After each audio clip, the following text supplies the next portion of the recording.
Hey everyone, my name is Seth Stewart with Spoken Gospel. We are a ministry dedicated to helping people see Jesus in his gospel on every page of the Bible. So, Jesus' disciples have just asked him who will be the greatest in the kingdom of heaven. And today's verse, Matthew 18:3-5, is how Jesus answers. He says, "And truly, I tell you, unless you change and become like little children, you will never enter the kingdom of heaven. Therefore, whoever takes the lowly position of this child is the greatest in the kingdom of heaven. And whoever welcomes one such a child in my name welcomes me." Notice that Jesus immediately responds to a question about greatness in his kingdom with an answer about entering his kingdom. Like most adults, the disciples want to know about hierarchy, but Jesus is more concerned about having his disciples with him. And if they want to be with him, they need to be like children. Children are not concerned with who has which position of authority. Children know they have none.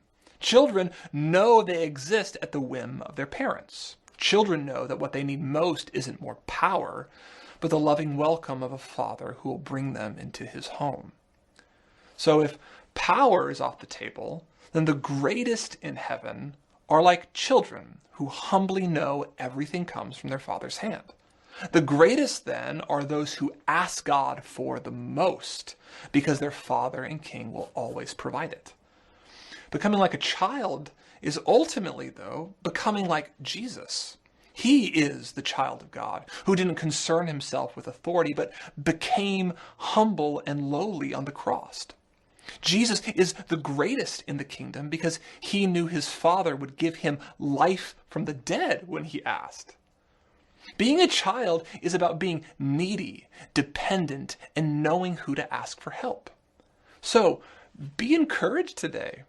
You don't need to bring anything to God except your need of him.